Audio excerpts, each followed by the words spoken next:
Dorian Paskowitz is a 58-year-old doctor who one day decided to give it all up and spend the rest of his life traveling with his family in a tiny camper from one wave to another. 9 children living in a 24-foot camper. See, we never had a rig like this. Our rig was half that size. That's a perfect example of a rig we never had.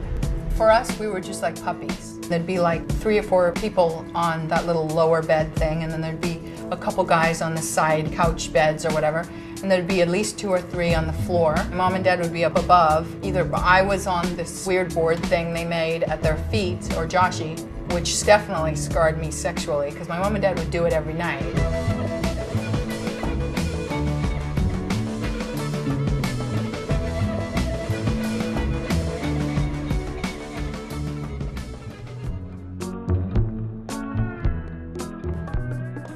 No one had a pair of shoes or sandals, or if we did, we didn't know where they were, because like Adam threw everything out of the shoe bin and crawled into a space this wide and made like a little Batman nightlight in there and like called it his little cubby hole.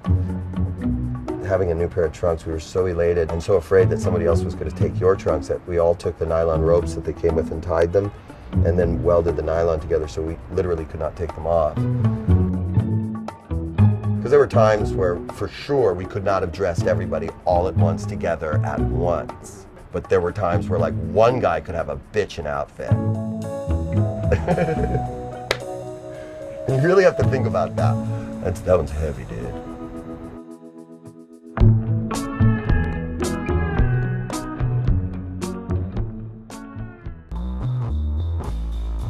The kind of things that your parents would have said, hey, well, you can go to school because it's safe, but don't go swimming with sharks because it's dangerous. Our parents said, well, you can go swimming with sharks, but you're not going to school because that shit's dangerous. When most kids turn into teens and have to grow up, we never had to do that. I mean, there was never like sit and do geometry.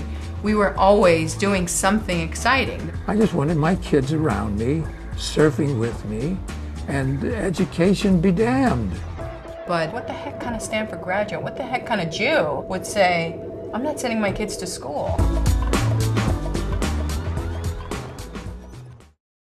When my wife had my first baby, I said, look, I don't want any gorilla to do anything with its baby that you don't do with my baby.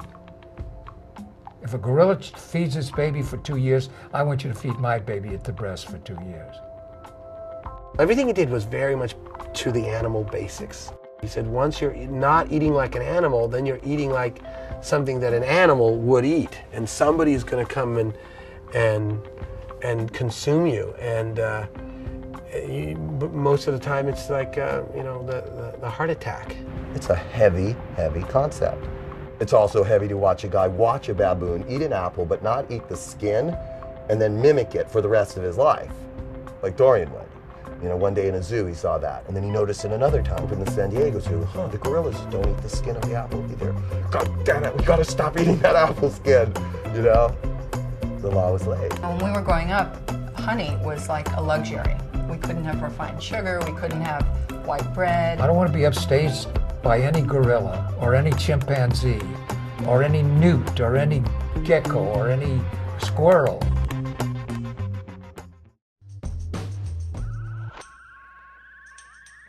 Blivet bag is I guess a Navy term. It means 10 pounds of something in a 5-pound bag. My dad basically devised a method where Glad made a specific bag at that time that fit right into the toilet. Then when you go in there, you'd crap into a plastic bag, and then you'd stand up and tie that little white bag and drop it into a master bag, the Blivet master bag. And then you just go along until the master bag accumulated numerous smaller white bags, and then you put it into your trash can. We assume that when you throw the master bag into a trash can, nobody would ever mess with it. You know, it's trash, it's in a trash can. But it was one time. This guy was walking around and he looks into the trash can, he sees this bag, he kind of picks it up and he weighs it, looks around both ways, covers himself with his big jacket he's wearing, and opens up the bag and rolls it down, and he even, you hear this like exclamation when he sees all these little bags, like, I found bags of gold. Maybe it's some kind of drugs that I'm gonna sell, or, my God. This is shit. Just a moment, you know, that was a moment when he reveled in it. It was heavy.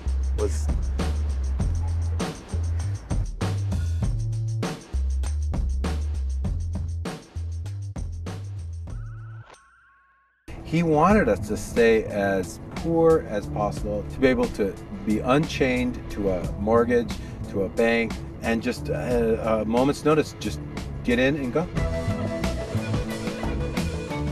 Means he didn't have to answer to anybody. He didn't have to show up anywhere. He could run away from society, and that's what everyone said. You guys are just running away from society. And you know, Dorian would say, no, we're working towards something great. One of his aunties left him some money, something like 40 grand, and he said, no, the way my life is together now, $40,000 would change it, and I don't want it to change. How do you think it affects me to know that every vehicle that we've lived in, we've been running away from the repossessor?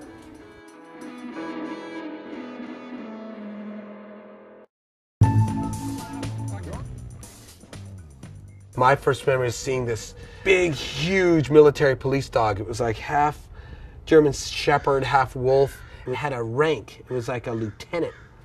And it came right at me. Big fluffy thing wants to play. And it just attacked. Boom, and then being underwater, and it just tore my whole leg open. This rush of blood just comes up, and all the brothers rushed at the dog. Everyone was holding the dog under the water, and I almost drowned. Moses grabbed like a tree trunk and hit the dog. David tore its jaws apart and carried me just miles and miles and miles till finally I almost died. And that was my first memory of being alive, being a Paskowitz.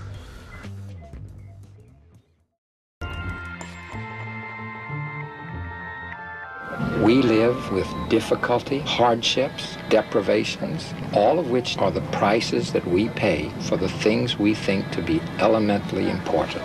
Doc feels the responsibility of being a Jew very, very deeply. I almost feel like we had a whole different brand of Judaism, a Holocaust upbringing, like a survivor's children would have. I think he wants to kind of feel a bit of that misery. He always felt that if it was easy, then something was wrong. They were so crowded that they could never even take an extra toy, an extra anything. I think the worst thing to me was seeing my mom go from camper to worse and worse living situation. She was so beat up from having children. She was so just torn to pieces. But Dorian was the strongest man I had ever met in every way, because I knew that he was going to take care of me and the children, and I didn't worry about money. Without any hesitation, I would follow him to the ends of the world.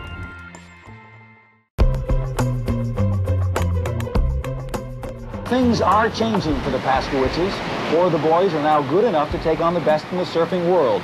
They've turned professional and are getting offers of sponsorship from the manufacturers of surfboards, wetsuits, and the like. Once you get a whiff of the good life, per se, it's hard to go back to the camper and eat 7-grain cereal. And Jonathan was the first to actually say, hey, I'm going to go hang out at the donut shop. I'm more like the average person now. I'm more like the average 19-year-old Californian male. My brothers, on the other hand, are more like the average brainwashed, in good shape, but not totally educated California male.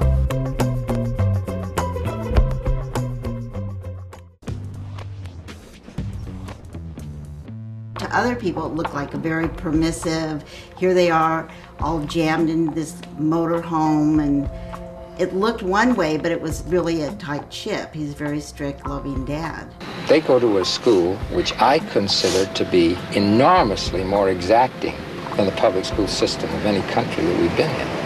He used to play for us Chairman Mao's wake-up song to the nation every single morning in a little teeny 45 disc. What you know, Mao? We had to put on a good show for everybody. Whenever we did an interview for somebody, we had to stand in line, facing a certain way. All right, everyone together, toast together on sign. Everything that we did growing up was the hard way. Everything.